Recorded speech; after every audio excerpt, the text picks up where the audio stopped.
5. 우리가 건너가자. 그날 저물 때에 제자들에게 이르시되 우리가 저편으로 건너가자 하시니 그들이 무리를 떠나 예수를 배에 계신 그대로 모시고 가매 다른 배들도 함께 하더니 큰 광풍이 일어나며 물결이 배에 부딪혀 들어와 배에 가득하게 되었더라. 예수께서는 고물에서 베개를 베고 주무시더니 제자들이 깨우며 이르되 선생님이여 우리가 죽게 된 것을 돌보지 아니하시나이까 하니 예수께서 깨어 바람을 꾸짖으시며 바다더러 이르시되 잠잠하라 고요하라 하시니 바람이 그치고 아주 잔잔하여지더라. 이에 제자들에게 이르시되 어찌하여 이렇게 무서워하느냐 너희가 어찌 믿음이 없느냐 하시니 그들이 심히 두려워하여 서로 말하되 그가 누구이기에 바람과 바다도 순종하는가 하였더라. 마가복음 4장 35에서 41절 말씀. 그날 그 긴 하루에 해가 저물고 있다. 이날은 예수님이 하루 종일 큰 무리와 제자들을 많은 비유로 가르치신 바로 그날이다. 우리가 이 책으로 살펴보고 있는 마가복음 4장의 비유들은 예수님 말씀의 극히 일부만 기록된 것이다. 예수님은 씨 뿌리는 자의 비유부터 시작해서 여러 가지로 가르치셨다. 마가복음 4장 2절 말씀. 실로 예수님의 가르침이 낱낱이 기록된다면 이 세상이라도 그 기록된 책을 두기에 부족하리라. 요한복음 21장 25절 말씀. 하루 종일 가르치신 우리 예수님이 얼마나 고되고 힘드셨을까. 가로등도 없던 시절에 해가 뉘엿뉘엿하면 깜깜해지기 전에 어서 집으로 돌아가 좀 쉬셔야 할 텐데 예수님은 퇴근도 없이 제자들에게 건너편으로 건너가자고 말씀하신다.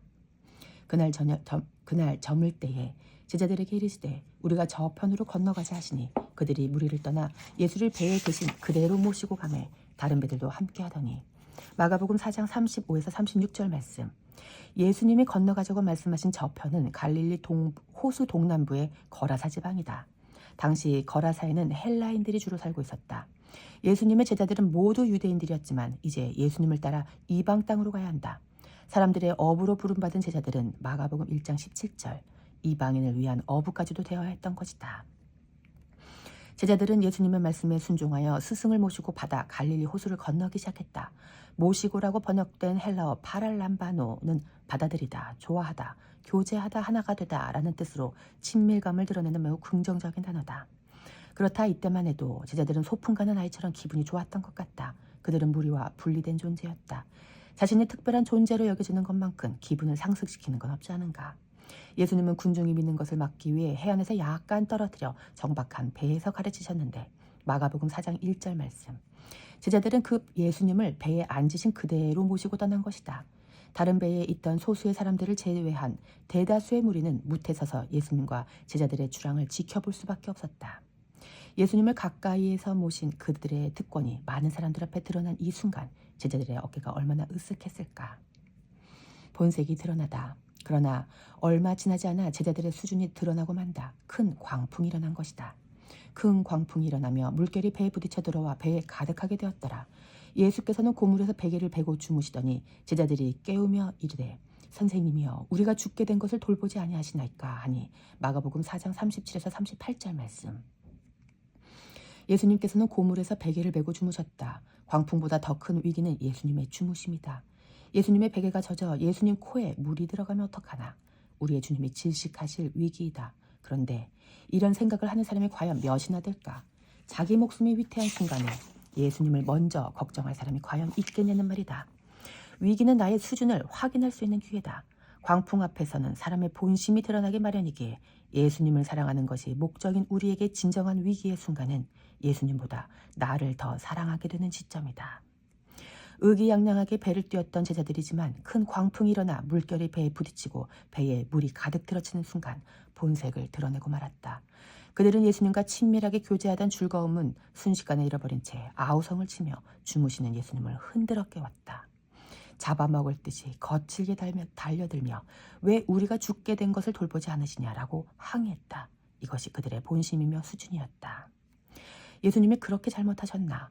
제자들로부터 이런 취급을 받으실 만큼 무심하고 무정하셨나? 나는 예수님을 변호해드리고 싶다. 예수님은 조금 전 해가 질 때까지 종일 하나님 나라의 신비를 가르치시고 쉬지도 못한 채 배를 타셨다. 몹시 피곤하셨을 것이다. 우리와 똑같은 인간의 몸을 입으신 주님은 피곤을 이기지 못하고 주무셨다. 사람은 피곤하면 자야 한다. 예수님의 주무심은 정당하다. 한 걸음 더 나아가서 예수님은 광풍 속에서도 주무시면서 하나님 나라의 신비를 몸소 보이고 계신다. 우리말 주무시더니라고 번역한 헬라어 카듀도는 사람이 자고 깨는 동안 씨가 자라난다 라는 말씀에서 자고로 번역된 바로 그 단어다. 하나님 나라는 사람이 자고 깨는 동안 자라난다 말씀하신 주님은 당신의 가르치신 대로 행하셨을 뿐이다. 예수님이 주무시는 동안에도 하나님의 나라는 자라나는 것이다. 게다가 이 항해는 예수님이 가자고 하신 길이 아닌가. 전능자의 선포는 곧 성취이기에 예수님이 시작하셨으니 말씀대로 건너편에 도달하게 될 것이다. 이는 하나님 나라가 도래하는 가장 짧은 그림이다.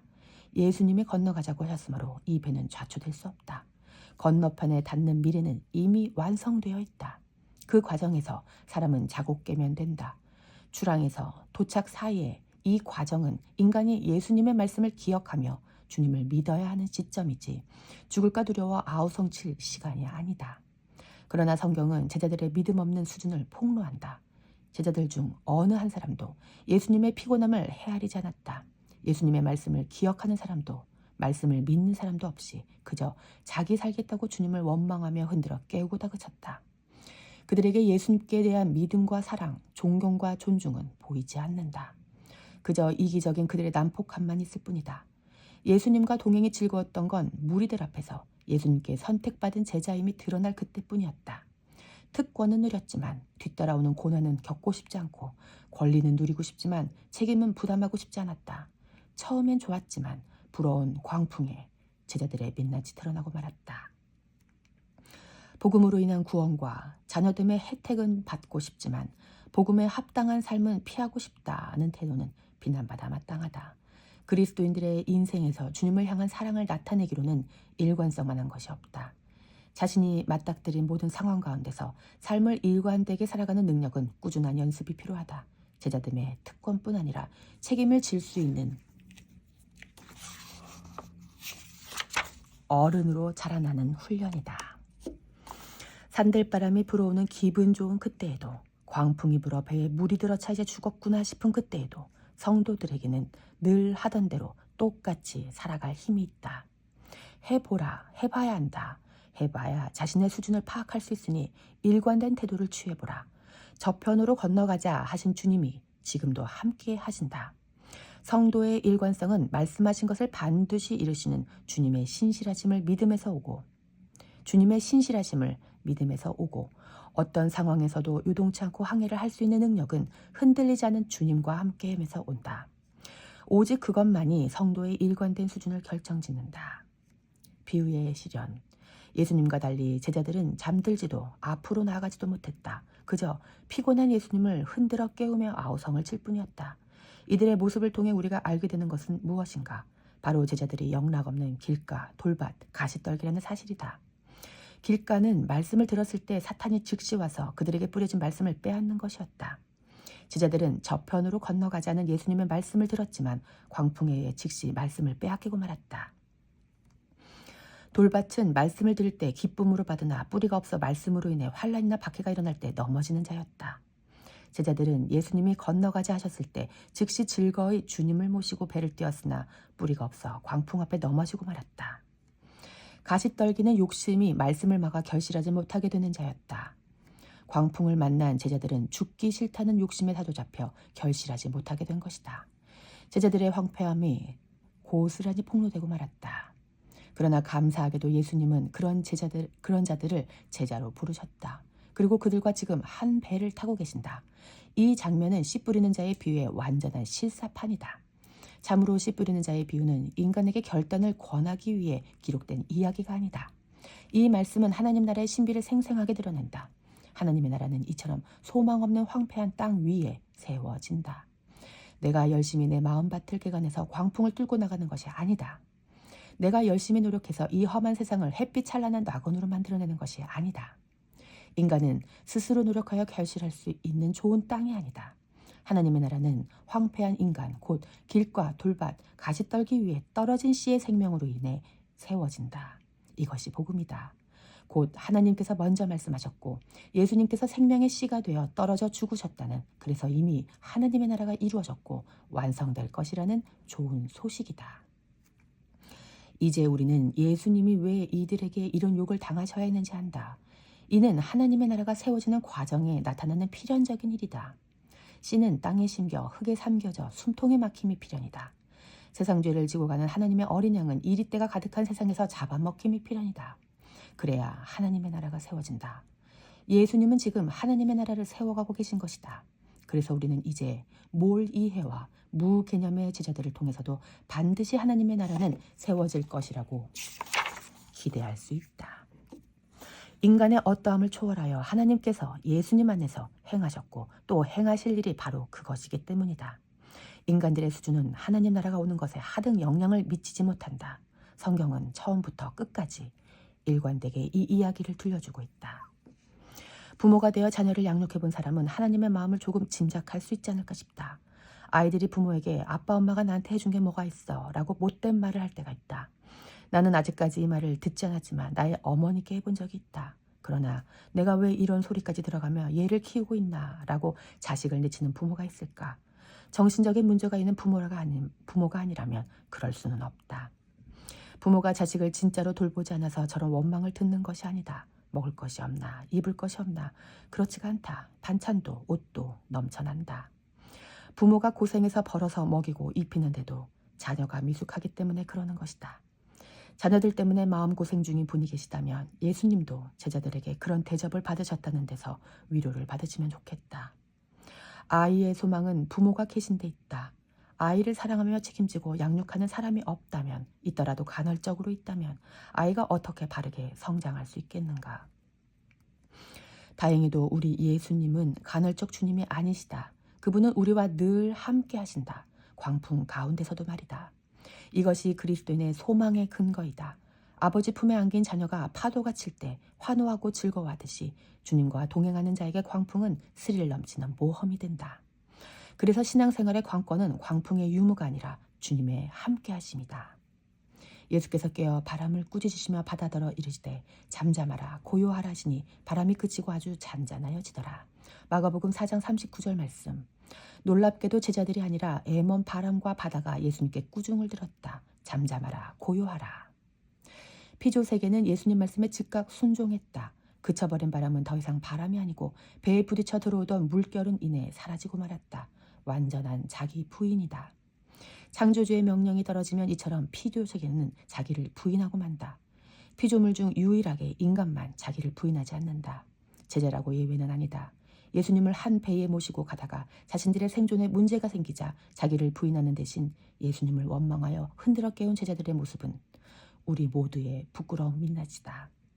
그러므로 성경에 폭로된 제자들의 모습은 본받고 배워야 할 모범이 아니다. 이 말씀은 그저 인간은 자기밖에 모르는 길가, 돌밭, 가시떨기임을 알라고 기록된 것이다. 하나님의 나라는 씨를 뿌리는 농부와 뿌려진 씨의 생명으로 인해서만 결실하는 나라임을 기억하자. 극단적인 예로 무슬림이 대한민국을 다 삼켜버리면 하나님 나라가 무너지는가?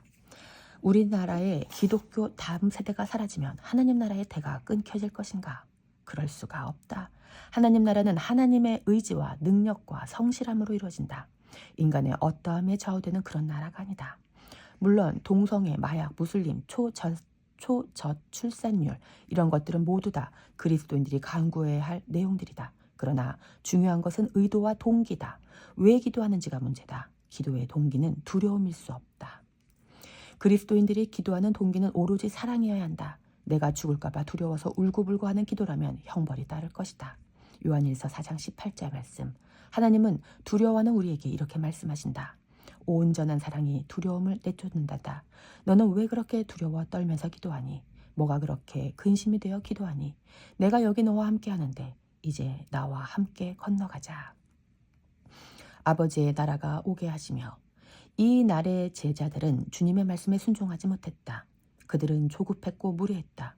그러나 예수님은 그들의 무례함을 질책하지 않고 그저 그들의 요구를 들어주셨다. 우리 주님의 자비와 인내를 찬양하라. 그렇다고 계속 무례해도 되는 건 아니다. 우리는 이 이야기 속의 제자들이 미숙한 상태임을 기억해야 한다. 앞으로 제자들은 예수님의 양육을 받으며 계속 자라날 것이다. 성숙해진 그들은 하나님 나라를 위하여 순교하는 용사가 될 것이다. 군인의 목적은 나라와 형제를 지키는 것이다. 우리도 마찬가지이다. 신앙의 목적은 나의 목숨을 지키는 것이 아니다. 누구든지 자기 목숨을 구원하려 드는 사람은 잃을 것이요 예수님 때문에 자기 목숨을 잃는 사람은 찾을 것이다. 마태복음 16장 25절 말씀. 그리스도인들의 신앙의 목적은 마음과 뜻과 목숨을 다해 하나님을 사랑하고 죄에서 우리를 건져 의롭다 하신 그분을 경배하는 것이다. 하나님의 힘을 이용해 나의 목숨과 명예와 부를 지키는 것은 기독교 신앙이 아니다. 기독교인의 삶의 의도와 동기는 오직 사랑이다.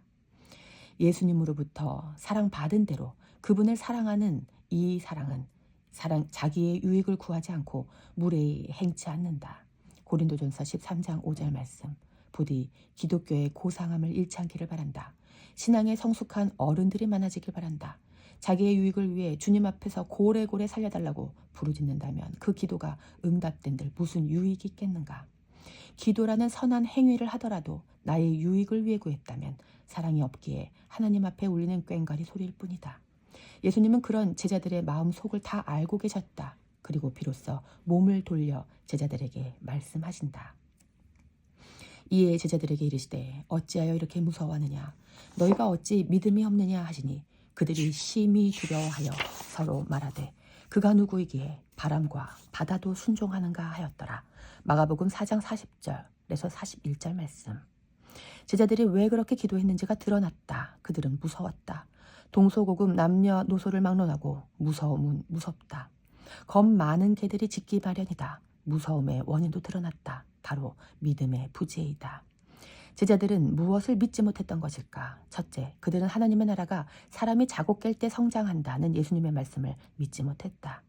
그분의 나라는 인간의 어떠함과 상관없다는 주님의 말씀을 잃어버렸기 때문이다. 둘째, 저편으로 건너가자고 하신 스승의 말씀도 믿지 못했다. 그래서 그들은 잠을 잘 수가 없었고 주무시는 예수님을 부르짖어 깨울 수밖에 없었다. 셋째, 그들은 예수님을 믿지 못했다. 믿음의 주 히브리서 12장 2절 말씀이 되시는 예수님이 지금 한 배에 타고 계시건만 겁에 질린 그들의 안중에 그분은 없었다.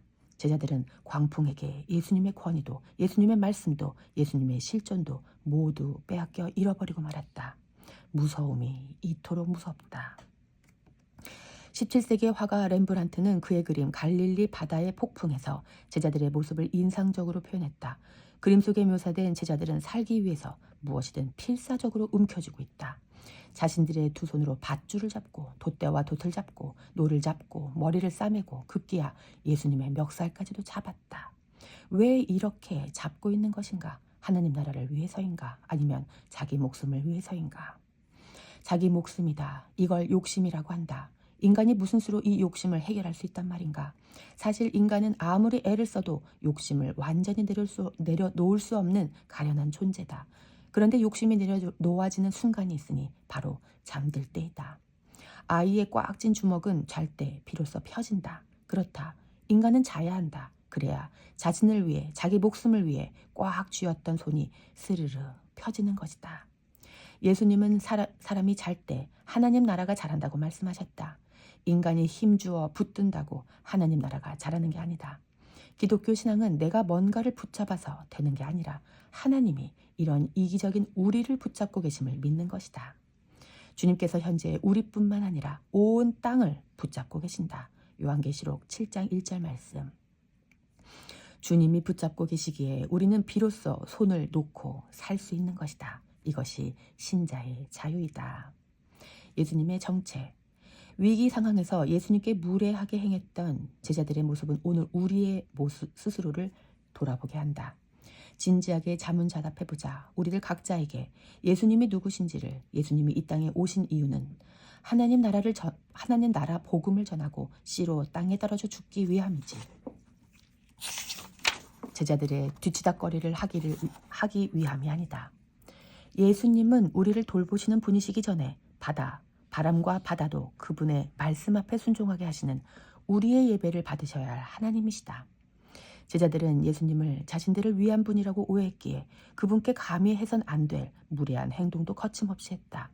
만약 우리도 예수님이 우리를 돌보시는 분이라고만 생각한다면 광풍 앞에서 철없는 아이처럼 그분의 멱살을 잡고 흔들어 깨우려 달려들지 모른다. 그러나 성경은 우리가 그렇게 무례하게 행하도록 내버려 두지 않는다. 하나님은 우리가 그렇게 대해도 되는 분이 아니시다. 유대인들은 이 사실을 알고 있었다. 갈릴리 바다의 폭풍 이야기는 성경을 통해 유대인들에게 이미 알려진 이야기이다. 시편 107편에서 확인해보자. 배들을 바다에 띄우며 큰 물에서 일을 하는 자는 여호와께서 행하신 일들과 그의 기이한 일들을 깊은 바다에서 보나니 여호와께서 명령하신 즉 광풍이 일어나 바다 물결을 일으키는도다. 그들이 하늘로 솟구쳤다가 깊은 곳으로 내려가나니 그 위험 때문에 그들의 영혼이 녹는도다. 그들이 이리저리 구르며 취한 자같이 비틀거리니 그들의 모든 지각이 혼돈 속에 빠지는도다. 이에 그들이 그들의 고통 때문에 여호와께 부르짖음에 그가 그들의 고통에서 그들을 인도하여 내시고 광풍을 고요하게 하사 물결도 잔잔하게 하시는도다. 그들이 평온함으로 말미암아 기뻐하는 중에 여호와께서 그들이 바라는 항구로 인도하시는도다. 여호와의 인자하심과 인생에게 행하신 기적으로 말미암아 그를 찬송할지로다. 백성의 모임에서 그를 높이며 장로들의 자리에서 그를 찬송할지로다. 시편 107편 23에서 32절 말씀. 이 시편에 따르면 광풍이 일어나 바다 물결을 일으키는 것은 여호와께서 명령하셨기 때문이다. 큰 물결에 의해 하늘로 솟구쳤다가 깊은 곳으로 내동댕이 쳐지는 배 안의 사람들은 두려움에 영혼까지 녹아져 부르짖지만 광풍을 고요하게 하시고 물결도 잔잔하게 하셔서 평온하게 항구로 인도하시는 여호와 하나님을 경험한 후에는 그분을 높이고 찬송하는 존재로 바뀌게 된다. 갈릴리 바다에서 제자들이 탄 배를 삼킬 듯 달려들던 광풍도 예외가 아니다. 이날의 미친 바람과 거센 물결은 여호와의 명령에 따라 일어났다가 여호와의 명령에 따라 사라졌다. 예수님께서는 어린아이 수준의 제자들을 예배자로 만들어가기 위해 이 상황을 조정하신 것이다. 성삼위 하나님은 그렇게 당신의 나라를 만들어가고 계셨다. 예수님의 부르심을 받아 그분을 따르면서도 그분이 누구신지 몰랐던 제자들은 광풍과 물결을 잠잠케 하시는 예수님을 경험한 후 그가 누구이기에 바람과 바다도 순종하는가 라며 심히 두려워했다. 제자들은 예수님이 누구신지 몰랐다. 그는 누구인가? 우리는 이제 알고 있다. 예수님은 처음부터 말씀하여 오신 분이다. 요한복음 8장 25절 말씀. 시편에 기록된 대로 하나님의 일, 곧 광풍과 물결을 잠잠케 하시는 일을 하신 예수님은 이스라엘의 여호와 하나님이시다. 그분은 모든 상황 가운데서 우리의 찬양을 받게 합당하신 분이시다. 이 사실을 알지 못한 인간들은 이 땅에 오신 하나님을 십자가에 못 박기까지 거절했다. 하지만 그분은 당신이 뿌려 떨어지신 그 길가, 돌밭, 그 가시떨기 안에서 싹을 틔우고 결실하여 하나님 나라를 이루셨다. 그 결과 오늘 우리가 여기에 여호와 하나님을 경배하고 있다. 보라, 하나님의 나라는 인간들의 어떠함에 좌우되지 않는다. 어떠한 상황 속에서도 하나님 나라는 오고야 마는 나라이다. 제자들도 지도자들도 온 백성들도 무지했지만 그들의 수준과 상관없이 이스라엘에겐 소망이 있었다. 소망은 인간이 아닌 이스라엘의 하나님께만 있기 때문이다. 열방도 마찬가지이다. 이스라엘의 수준과 하등 다를 바 없는 온 열방도 하나님의 손 아래 붙들려 있기에 여전히 소망이 있다. 할렐루야. 결국 씨 뿌리는 자의 비유가 첫 단추다. 하나님의 나라는 어떠한 상황 가운데서도 반드시 온다. 길가, 돌밭, 가시떨기, 어둠, 아무렇게나 뿌려짐, 잠을잠, 작고 작은 겨자씨, 땅에 묻힘, 풍랑이 닥쳐옴, 예수님의 멱살 잡힘, 이런 모든 상황에도 하나님의 나라는 오고야 만다. 기억하라. 어찌 믿음이 없냐고 제자들을 나무라신 예수님이 거기서 심판하여 끝내지 않으시고 맞은편 거라사 땅까지 인도하시는 모습을. 예수님은 하나님의 나라를 이루셨고 이루실 것이다. 이것이 씨 뿌리는 자의 비유의 결론이고 이것이 하나님 나라의 신비이며 이것이 바로 복음이다.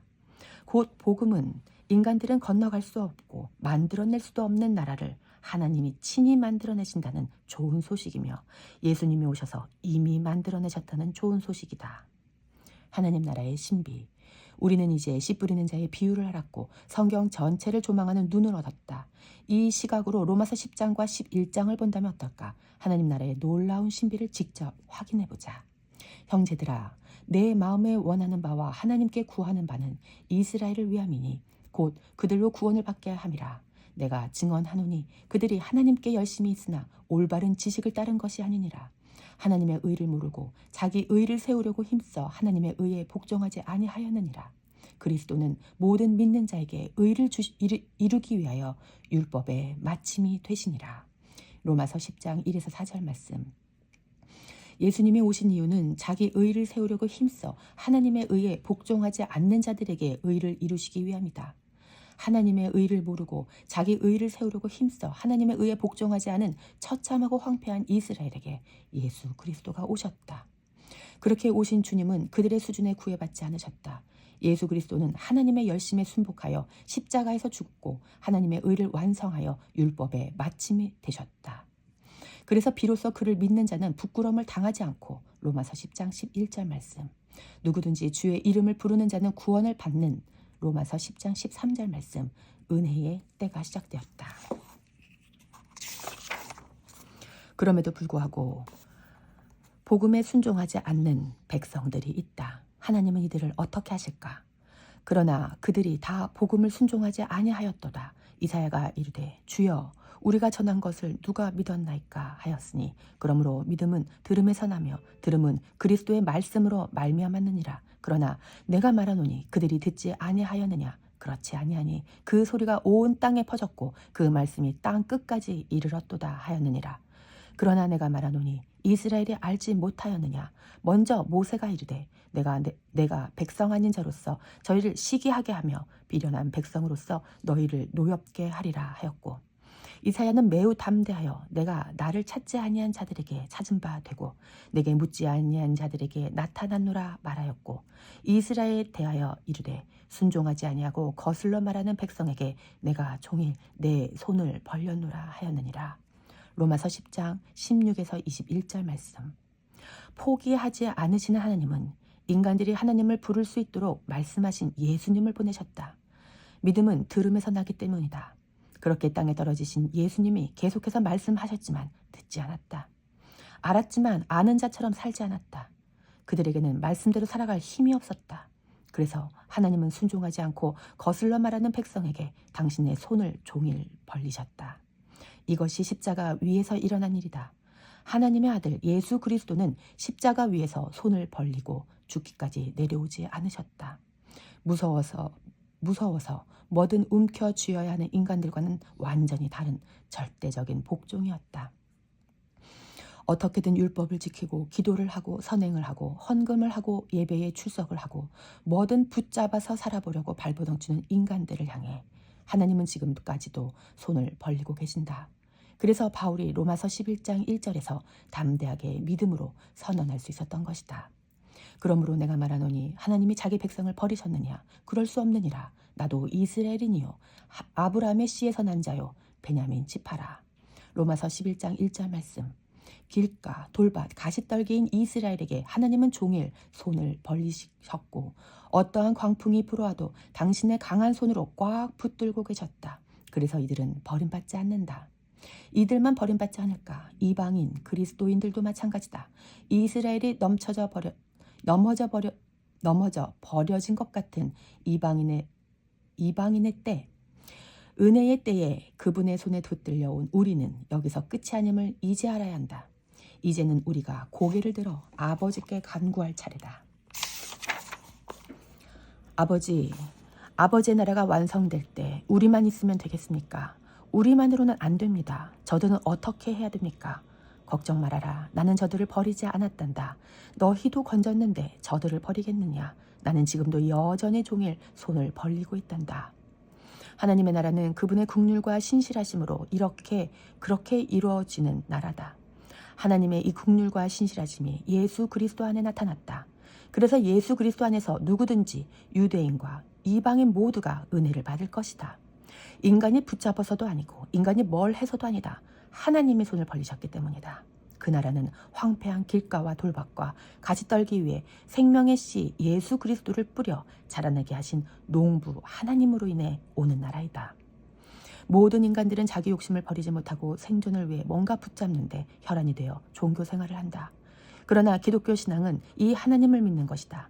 그리스도인은 자신도 모르는 사이 아버지 품에서 움켜쥔 손을 편 채로 하나님을 믿고 편안히 잠을 잔다.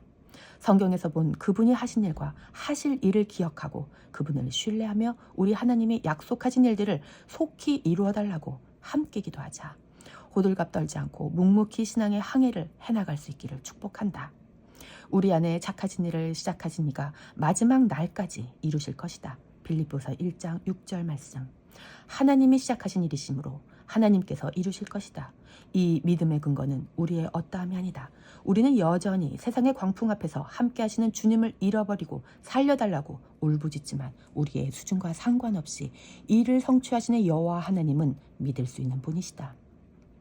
우리는 그 안에서 자고 깨며 장성한 분량까지 자라가고 하나님의 나라가 이루어지는 모습을 보게 될 것이다. 하나님은 우리를 의인 삼아 주셨다. 하나님이 그렇다고 하셨으니 그렇게 된 것이다. 나는 작년에 태어난 막내 아들 이름을 의연이라고 지었다. 이 아들은 누가 뭐래도 의연이다. 다른 사람들이 마음대로 죄연이라고 바꿀 수가 없다.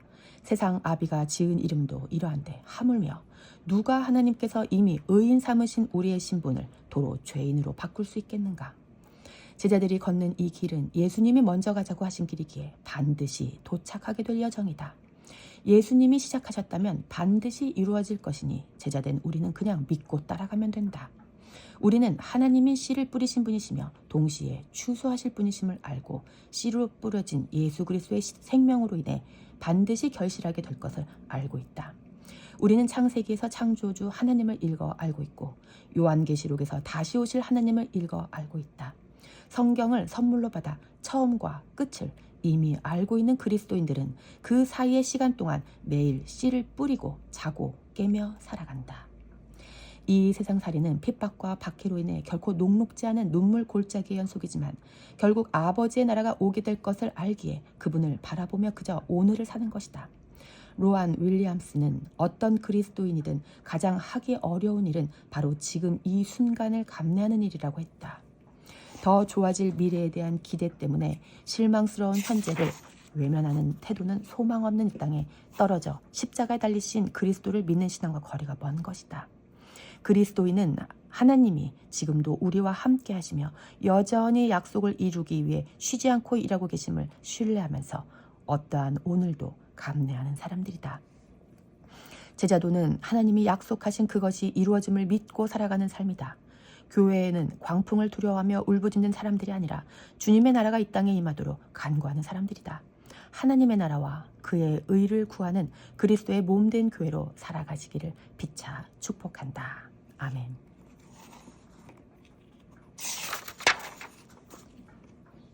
예수께서 다시 바닷가에서 가르치시니 큰 무리가 모여들거든 예수께서 바다에 떠있는 배에 올라앉으시고 온 무리는 바닷가 육지에 있더라.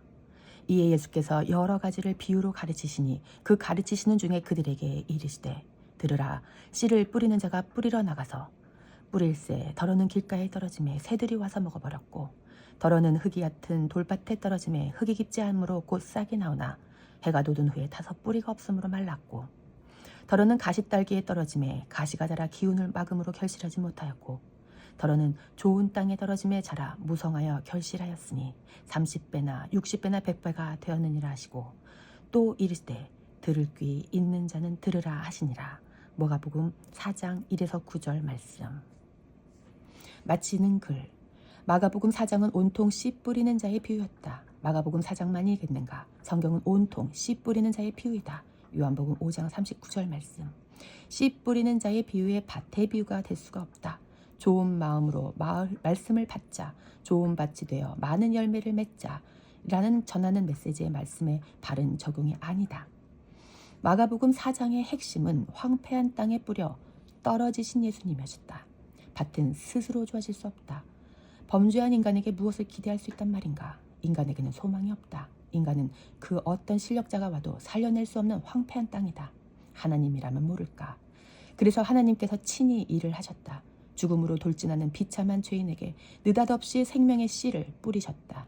그렇게 썩은 땅에 떨어진 씨앗은 우리 안에서 생명의 열매를 맺었다. 그래서 생명은 만든 게 아니라 받은 것이다. 우리는 그렇게 구원을 받았다. 믿음의 조상 아브라함 역시 그의 믿음이 좋아서 하나님의 부르심을 받은 것이 아니었다. 아브라함 역시 길가, 돌밭, 가시떨기였지만 언약을 주시고 그 언약을 이루시는 하나님의 열심으로 아브라함이라는 밭을 기경하여 열매를 맺으셨다. 성경을 읽는 이들이 하나님의 이 열심을 알기를 되기를 바란다. 성경의 주인공이 하나님이심을 알고 성경의 품격을 높여주기를 바란다. 성경의 인물들을 소개하며 그들을 담자고 권면하는 메시지는 성경을 위인적으로 격하시는 행위다. 부디 이 책을 통해 인간이 아닌 하나님을 볼 수 있는 안목이 열리기를 바란다. 우리 하나님은 어두운 현실 속에서도 약속하신 등불을 끄지 않으시는 분이다. 그분은 겨자씨와 같이 작고 무력해 보이는 모습 속에 감추어진 생명력으로 무겁고 두터운 땅을 뚫고 올라와 보란듯이 새 생명의 꽃을 피우시는 분이시다. 제자들은 예수님을 곁에서 모시고 그분의 가르침과 돌봄을 받으면서도 그분이 누구신지 몰랐다. 예수님은 바다를 잠잠케 하시는 이스라엘의 여호와 천지의 창조이시지만 제자들은 그분을 알아보지 못했으며 그분의 말씀을 믿지 못했다. 그런 믿음 없고 이기적이며 무례한 수준의 제자들 가운데에서도 예수님은 하나님의 나라를 이루어 가셨다. 1세기 유대인들과 로마인들이 그분을 향해 고함을 지르며 침을 뱉으며 마구 때려 십자가에 못 박아 죽였지만 하나님은 인간의 무례함과 범죄함 속에서도 당신의 나라를 지키시며 이루어 가셨다. 그것이 예수님의 부활이며 성령의 강림이며 교회의 탄생이며 복음이 전파된 새로운 창조의 역사이다. 그때로부터 지금까지 복음이 온 세상에 전파되었고 전 세계에서 지금도 성경이 읽히고 있다. 문제는 그분의 피로 나으신 교회가 여전히 그분이 누구신지 모르고 그분의 말씀을 믿지 못하는 어린 수준에 머물러 있다는 것이고 성경을 그리스도와 하나님의 나라 중심으로 읽지 못한다는 것이다. 인류는 여전히 심판받아 마땅한 황폐한 땅이다. 황폐한 밭이다. 그러나 그 위에 하나님은 여전히 당신의 능력으로 당신의 나라를 이루어가시며 머지않아 완성하실 것이다. 절망의 이스라엘과 제자들 그리고 온 인류에게 유일한 소망은 하나님뿐이다.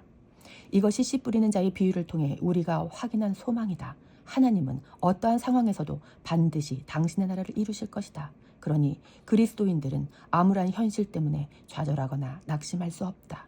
세계 각지의 이상기온, 선진국들의 도덕적 해이와 심각한 수준으로 퍼져나간 마약 중독, 중국의 경제 위기로 불법 이민자들이 넘쳐나고 우크라이나와 러시아의 전쟁은 끝날 기미가 보이지 않는다.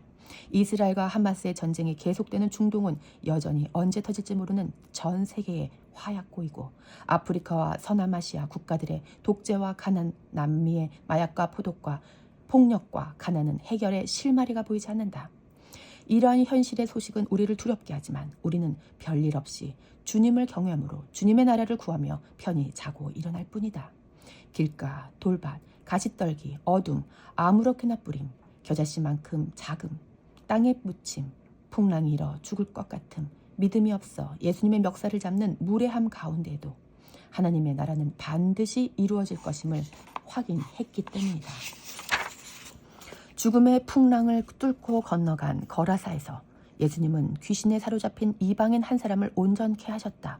마가복음 5장 1에서 20절 말씀. 그렇다. 생명의 탄생은 씨앗의 죽음에서 비롯된다. 파괴는 창조를 창조했다.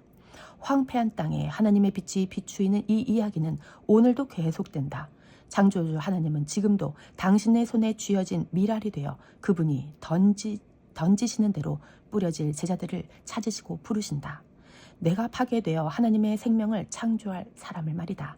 극심한 피곤과 낙심, 갖은 스모와 절망을 부르는 죽음의 풍랑을 뚫고 건너가 살려내야 할 한 사람이 그곳에 있기 때문이다. 나와 당신이 창조주의 손에 들린 바로 그 미랄이 되기를. 아멘.